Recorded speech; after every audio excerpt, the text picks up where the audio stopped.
为什么我们总爱说中国人最伟大？可到底伟大在哪里？是勤劳，是忍耐，还是那份能在苦难里苟活的韧性？为什么一提到批评，就立刻喊你辱华了？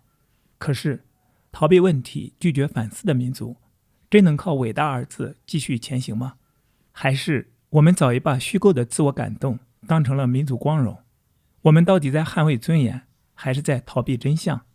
从鸦片战争到文革，从集体贫穷到个人内卷，我们一次次被命运推着走，却总喜欢在苦难里歌颂自己。今天我们继续读《丑陋的中国人》这本书，今天读到的是伟大的中国人，这个伟大是带引号的，它看似赞美，却是一面镜子，照出我们最不敢看的自己。想听更多的内容，可以订阅我的 YouTube 频道。读完这本书之后，我还会就解读中国文化这个专题去分享更多相关的书籍，我们共同查杀掉自己头脑中的中国文化病毒，在个体精神层面做到文化出埃及，早日跃迁到现代文明的状态。让我们开始吧。伟大的中国人，执笔者朱贵先生，文在1985年3月13日洛杉矶论坛报，4月12日台北自立晚报，5月16日香港百姓半月刊。博洋先生有一篇讲词《丑陋的中国人》，我的意见跟他相反。伟大的中国人，凡是中国人聚居的地方，成语中形语外，第一个表征便是挤、躁、脏、乱。挤是为了看热闹，躁是为了先声夺人，脏是为了和光同尘，乱是为了自由自在。中国人对别人痛苦的关心表现在看热闹上，杀头要看，死人要看，失火要看，淹水要看，大车祸更要看。别人的遭遇越凄惨，看得就越起劲儿，不如此，便平白丧失了享受人生幸福的大好时机。怜我世人，忧患时多，看着别人的悲痛而庆幸自己幸免于难，实为人生最大的一个享受。10几年前，台北纵贯全岛的南北高速公路正在修筑的时候，台北基隆之间只有一条北基一路。有一次，在西址国民小学前发生了车祸，一位穿越马路的学童被几尺中的汽车碾死在马路当中。那辆肇事的车辆竟在众目睽睽之下扬长而去，成千上万的目击者居然没有一个人肯挺身而出，向警政机关提供凶手的任何线索，更不要说记下行凶车辆的牌照了。大家只是一窝蜂地涌向现场去看热闹，警察先生用尽一切震爆手段大力防堵，群众却像潮水一般排山倒海而来，顿时把一条马路堵塞得水泄不通。人群中有一个约莫40多岁的健壮男子，一脸的兴奋，嘴里不干不净地说着干那娘，又碾死人了，兴高采烈地由人潮中挤进来，准备一睹这难得一见的精彩镜头。等到他挤进圈子里一看，突然像触电一样放声大哭。10几年了，我只要一闭上眼睛，脑子里仍清晰地存留着那幅景象。几年前，台湾高速公路3义段曾经发生过一次60-70辆大小车辆追撞的大车祸。最初的原因只是一辆车出了车祸，过路的车子停下来看热闹，以致后来的车刹车不及，互相追撞，闹了个一塌糊涂。在有中国人的地方，只要有灾难发生，总少不了一拥而上看热闹的观众。熊熊大火燃烧着屋宇，烈焰腾空，被困在火海中的灾民哭天抢地。在火灾和救火队之间，永远隔着一圈看热闹的人墙。深山中，矿坑发生了灾变，无数矿工被困坑底，生死存亡只在呼吸之间。这时节，一定有许多好心人不辞山高路远，长途跋涉，组成一团乱糟糟的人群，堵在矿坑口和营救人员争路。只要有塘的地方，不管多隐秘，蚂蚁都会闻风而至。火车出轨，飞机失事，大水决堤，有人自杀，枪决要犯，中国人都会像蚂蚁闻到糖一样赶来看热闹。20多年前，有一个男子一时想不开，爬到台北市馆前街某大饭店的10楼顶上，扬言要自杀，顿时招来了满坑满谷看热闹的观众。警察大人如临大敌，一面在楼下撒下了安全救护网，一面派人上楼去劝说。新闻记者端起相机，取好镜头，准备猎取那最珍贵的一刹那。那男子却也作怪，任凭警察老爷说破了嘴，他仍坚持非自杀不可，可又不肯立刻就跳。就这样1点钟、2点钟该耗着。中国人看热闹的耐心是天下第一的，抬头仰望2-3个小时，脖子再酸也不肯休息片刻。眼看对面火车车站前的时钟已经敲出了11点了，跳的还不肯跳，看的还不肯走。这时候有一个提着空菜篮的主妇嘴里嘟囔着道：要跳还不赶快，老娘等着看完了还要去买菜。为什么中国人爱看灾难场面呢？因为中国人的一生就是一场灾难，做一次中国人就经历一次浩劫。灾难永远是中国人的孪生兄弟，谁也免不了的，只看什么时候来，什么地点来。道德经上说：故有无相生，难易相成，长短相形，高下相倾，音声相和，前后相随。我去找了白话文翻译，意思如下：有和无相互转化，难和易互相形成，长和短互相显现，高和下互相充实，音和声互相协和，前和后互相接随。好，回到这本书，苦和乐，幸福和灾难都是相对的，不是绝对的。他人骑马我骑驴，向前看我不知，向后看还有推车汉，比上不足，比下有余。别人遭遇到莫大痛苦，而我侥幸逃过，看着别人的悲惨遭遇，想一想自己幸免于难之乐。这种享受在一生之中难得遇上几回，不把握时机充分享受，岂非罪孽？中国人一直都是悲剧的主角，一旦遇上别人上演悲剧，岂肯轻易错过？记得抗战的时候，在重庆朝天门江畔，冬令水浅，渡轮不能直接靠码头，必须经过一段简陋的浮桥。渡轮一靠岸，所有的乘客照例要使出中国人的传统艺能，冲锋陷阵，争先恐后，拼命拥挤。有一位老太太被挤落江中，载浮载沉，岸上成千上万的人看热闹，江面上千百只大小船只也在看热闹，就是没有一个人想到要救人。这时候人群中来了一位美军，脱掉大衣，纵身跳入江中，经过了千辛万苦，总算把那落水的老太太救了起来。那位美军完成了救人的壮举后，去找自己脱下的大衣，却已不知去向。在这里加一句，同类的事情到今天的2025年了还会发生，这真的让人感觉特别荒诞。那个去偷救人英雄大衣的小偷，他能睡得着觉吗？当午夜梦回，他回想自己做的事，难道就没有一点点看不起自己的意思吗？好，继续回到这本书。杨军人只掉了一件大衣，在下的遭遇可就更惨了。35年前，我在台中火车站遇见了一件影响我一生的事情。有一位单身的陌生人突然病倒在车站门口，当时的情况非常紧急，我竟贸贸然招来一辆3轮车，把他送到医院去急救。到了医院，还没有办好手续，那位陌生人就已经咽气了。医院里要我立刻把尸体搬走，以免影响他们的生意。我孤零零一个人，人生地不熟，叫我把一具不知名的死者尸体搬到哪里去呢？幸而医院招来了警察，警察要我供出死者的姓名、死亡原因，还要我把尸体安顿在一个适当的地方，听候检察官来检验。折腾了一天，好容易找到了死者的家属。他们一来即提出一个更严重的问题，说死者身上的50块钱不见了。我又被警察抓去问口供、做笔录、找保人，一直忙了1个月。幸而祖上有德，死者家属终于讲了老实话。原来恐怕我要他们归还带电的车钱、计时费，所以谎称丢了50块钱，先将我一军。千幸万幸，乡下人老实，只说丢了50块钱。他们倘若说丢了5万块钱，那我岂不要坐一辈子牢？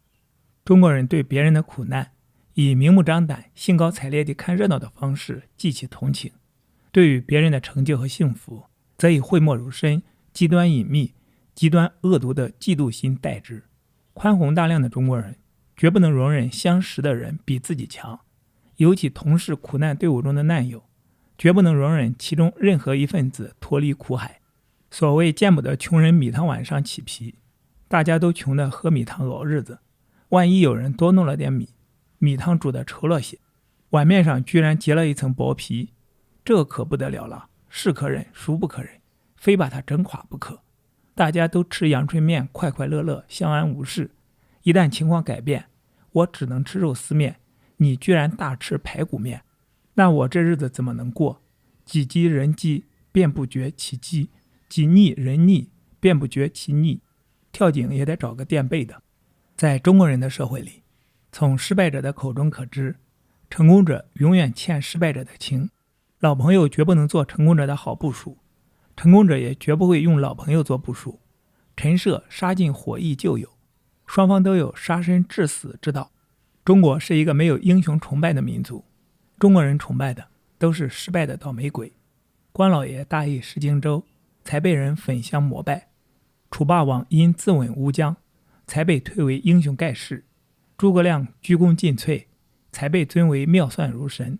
倘若关老爷守住荆州，楚霸王得了天下，诸葛亮复兴汉室，后世人是否还对他们这样崇拜，那就很难说了。对于死人尚且如此，对于活着的，又是和自己相同出身的同类，他若胆敢向上爬，不拉下马来行吗？这种窝里反的精神是中华民族几千年优秀传统之一。中国人对于强大的外人一向讲究和平，尤其对凶悍的外人，纵令骑到头上来拉屎撒尿也宽宏大量，坦然受之。唯独对自己人，眼睛里揉不得一粒沙子，心胸里容不下半句闲话，使拐子、打闷棍、下毒药、放冷箭，这些窝里反的伎俩无所不用其极。尤其捏造假消息进行匿名告密，更是中国人冠绝古今、独步天下的绝技。中国人就有这个癖好，不管是什么形式的政权，只要手握生杀予夺的权柄，便像吸毒犯染上毒瘾一样，热烈地爱好告密，盲目地听从告密。据说商鞅有诬告反作之法，什么都保存下来的中国人，就这一点没有保存下来。老有长工先生，能写能画能刻，为人古道热肠，心直口快。北洋政府时代被人告密，以革命党罪名判处死刑，还没有来得及执行，北伐就成功了。满洲国时代又被告密为重庆分子，再判处死刑，只差1天，日本人就投降了，否则必死无疑。中共占据东北，又被告密为汉奸及国特双重身份，第3度判处死刑，后来交换俘虏给换了回来。来到台湾，又被告密为匪谍，判处7年有期徒刑。如今长工先生已经82岁了，不知道还会不会再戴上别的帽子。一个中国人聪明才智、能力干劲儿起来都是1等1的，可是驾驭10亿中国人却和赶绵羊一样容易。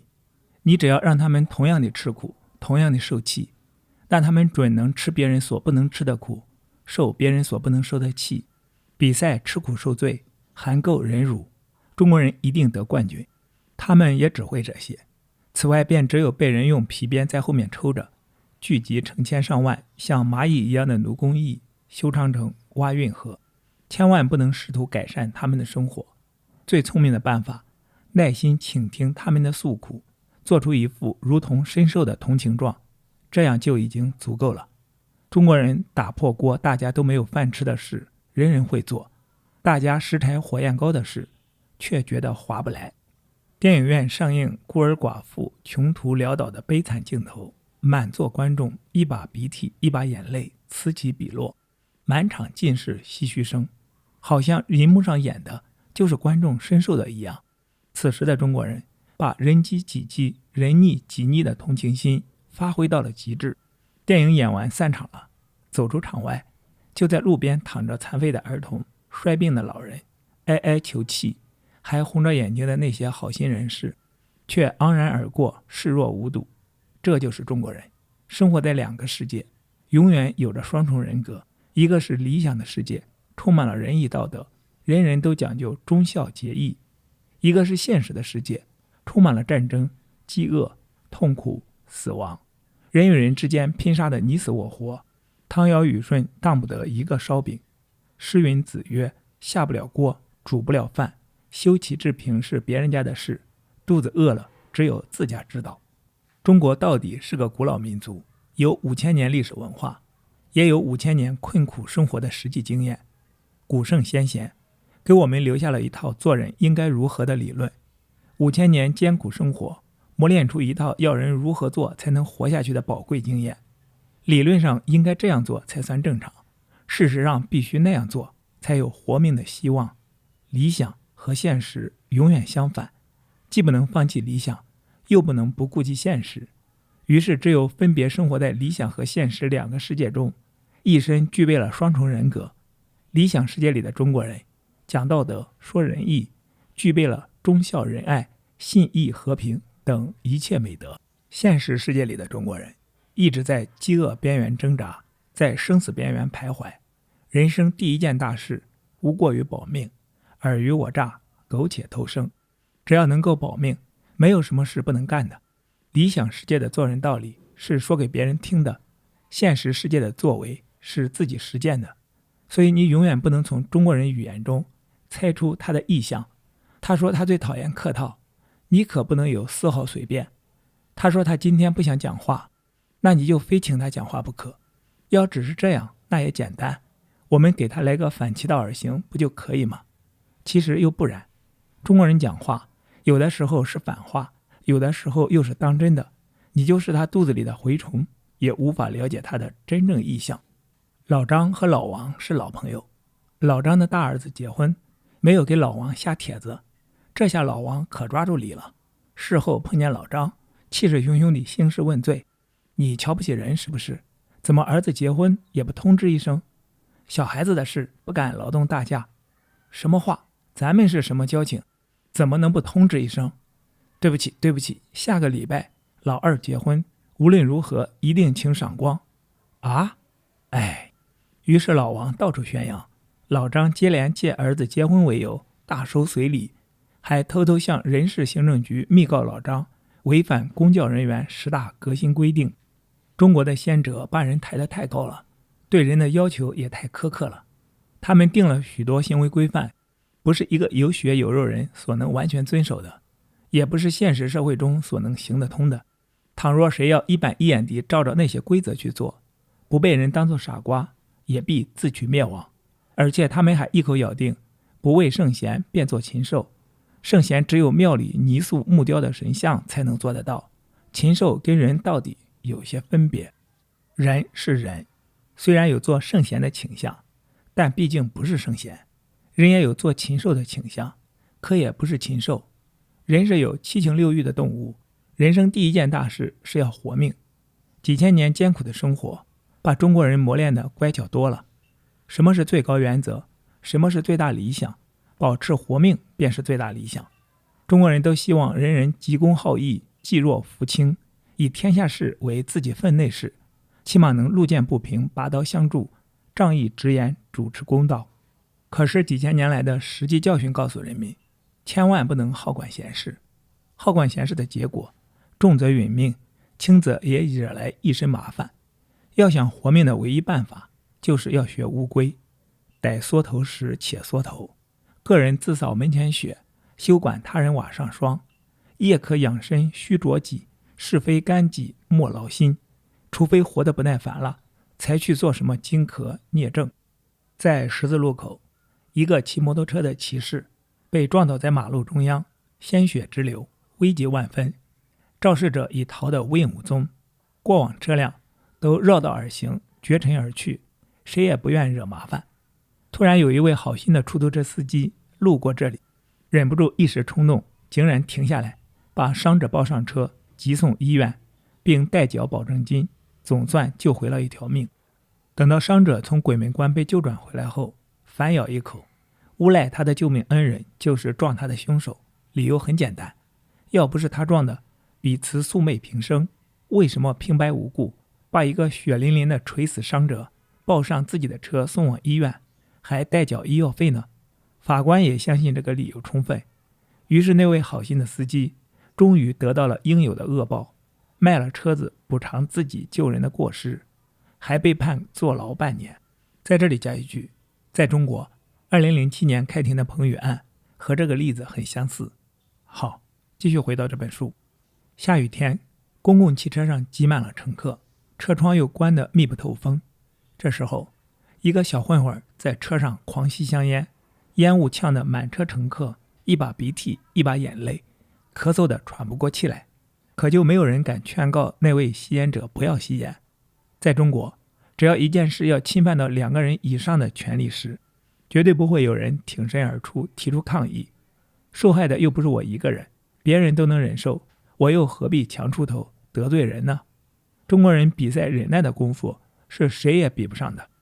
对于自己权利受到侵犯，只要别人也一同受害，中国人总是忍气吞声，退一步海阔天空，绝不肯傻里傻气自己得罪人，让别人去占便宜。对自己权利无关的事情，中国人最会明哲保身，置身事外，做一个看热闹的旁观者，绝不会趟浑水。好手岂可斗臭狗屎？你说他冷血吗？不冷血，他怎能长命百岁？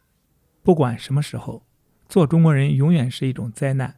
5000年来，中国人一直在饥饿边缘挣扎，一直在鬼门关前徘徊。衣食足而知荣辱，仓廪实而后知礼节。当生死存亡在呼吸之间时，哪容你雍容挤让？当你4、5天没有东西吃，饿得两眼发黑，什么狗肉不能吃，牛肉不能吃，连人肉也照吃不误。中国圣人说，不患寡而患不均，不患贫而患不安。这是天下最糊涂的2句话。寡了怎么能均？一个苹果分给1万人吃，你怎么个平均法？贫了又怎么能安？一个人5、6天点滴没有入口，他如何能急让而生，退而等死？不患寡而患不均，是教大家一样忍饥受苦；不患贫而患不安，是要求每个中国人都驯服地由饥饿边缘向鬼门关迈进。富足的人不一定慷慨，但贫穷和吝啬一定是孪生子。贫穷和吝啬又是培育自私的温床。中国人自私不自私，我不知道。1949年，有一家公营工厂中的一个小职员，皮鞋底穿洞了，想找块皮子来补。他看中了马达上带动机器的那条2丈多长的大皮带，趁着夜晚停工的时候，偷偷地剪下2尺来。皮鞋是补好了，可是工厂的机器整个停工了。那个时节，那种皮带还需要由外国进口。他老兄这一剪，害得整个工厂停顿了2个多月。小职员没受过良好教育，补皮鞋又是本身急需的事情，当然情有可原。大学教授该受过教育吧？有一年，某教授团参观一个机关，看见人家花园里的一个凉亭上，紫藤花开得很美丽。那种紫藤只有一根主干由地面长起，爬到亭子顶上，才分散出许多细枝，在整个亭子的顶上搭成一个凉棚。有一位教授看见了，非常喜爱，趁众人不注意的时候，拿出钢剪，咔嚓一声，在主干上拦腰剪下一段，拿回自己家里去栽培。中国人为了自己的方便，自己的利益，为公众带来多大的灾祸都在所不惜。堤防是几千万人生命财产攸关的东西，有人仅只为了几毛钱，不惜把蛇笼上的铁丝剪下来当废铁卖。一旦洪水爆发，造成几千几万人死亡，几亿几兆财产损失，那是你家的事，与我何关？1959年87水灾便是铁证。各位总还记得，若干年前，某机关标售过损坏兽用盘林稀泥，某代表标得后，改装为人用盘林稀泥出售。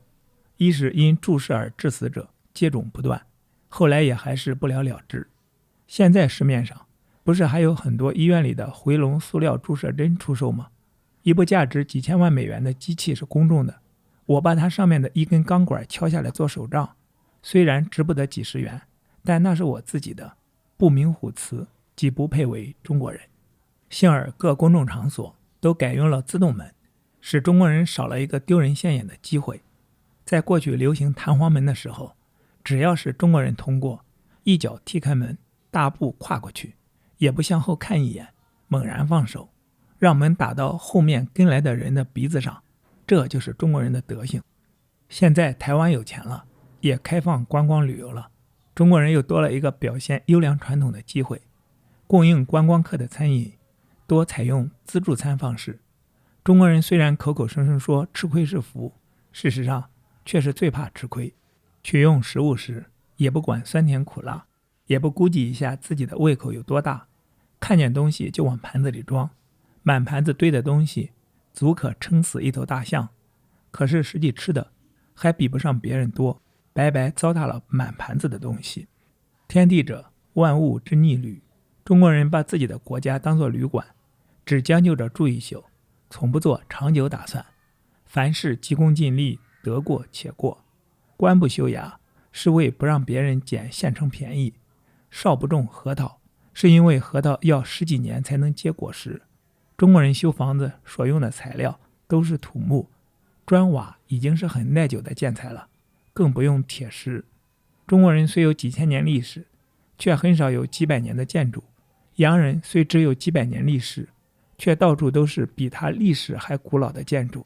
外国的许多教堂从设计到完工大都经历100-200年，中国的一般庙宇100-200年之内不知已历经多少次浩劫。中国人对于暂时寄住的天地大旅馆一点也不爱惜，从不为后来的旅客设想。这也是太穷的缘故，穷到随时随地都濒临饿死的边缘，根本就来不及再想别的事情。中国人对于天地间人类自以为生的东西，大都采用杀鸡取卵、竭泽而渔的手法，但求目前应急，无暇做养羊剪毛的长期打算。凡是中国人居住过的地方，土地被滥垦，森林被滥伐，鸟兽被滥猎，鱼虾被滥捕，本来可以供养万物的土地，都被中国人撕剥得赤裸裸地，成为万里黄沙。在九州岛中绝田上上的雍州，如今却有水不见舟，十山九秃头。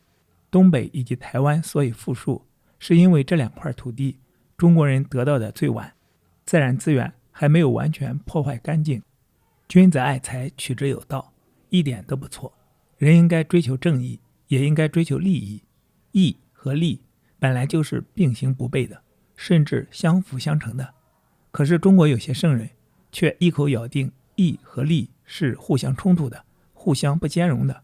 正其义，不谋其利，明其道，不计其功，硬是要人口是心非，说什么见义忘利，说什么不求成功，口头上天天打高空说大话，实际生活上全不是那么一回事。在义和团教育中长大的这几代中国人，一开口就说，由于西方功利主义的弥漫，才使得中国人道德沦丧。事实正好相反，世界上最重实力的莫过于中国人。中国人无论做什么事，首先第一个考虑的问题，它有什么用处？牛顿没有发现地心引力以前，苹果落到地上；发现地心引力之后，苹果还是落到地上，并不是没有发现地心引力之前，苹果会满天飞。所以中国人之中永远不会有牛顿那种大笨蛋。伽利略发现了自由落体原理，在中国人看来，那也只是玩物丧志，并没有实用价值。所以贤者所不为。中国人拜菩萨，菩萨保佑他中爱国奖券头奖，他就演戏酬谢；若不能保佑他中奖，去他的泥塑木偶。只要有好处，中国人什么神都信；要是没有好处，什么神都不信。基于实力主义的观点，中国人没有宗教狂热，没有殉教的圣徒，也不会发生宗教战争。中国人更没有爱得要死要活的爱情故事。中国人讲中庸，讲克制，讲适可而止。说穿了，还是以实力为出发点，不肯让热情奔放，更不肯执着于某一点。凡事都摆在利害的天平上称一称，算一算划算不划算。何必呢？这句话所蕴含的妥协精神，是中国人向一切恶势力屈服时的最高指导原则。你被别人整了冤大头，坑惨了，闹了个家破人亡，妻离子散，你要报仇，你要讨回公道，你的朋友一定劝你，何必呢？事已至此，你就是冤屈得伸，大仇得报，但是死者不能复生，散者不能复聚，对你又有什么用处呢？何必呢？又有什么用处呢？就是这2句话，使中国社会永远没有正义，使中国人永远不能坚持原则。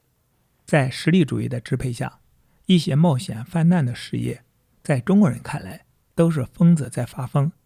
千金之子，坐不垂堂，抱虎缝合，死而无悔者，吾不与也。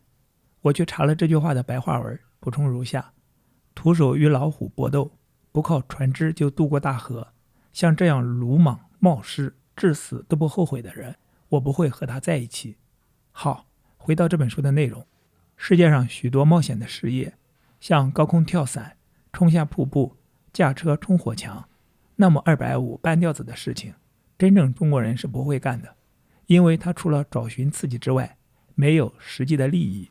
中国人开会时绝不肯正确说出自己的意见，会议之后绝不肯放弃自己的意见。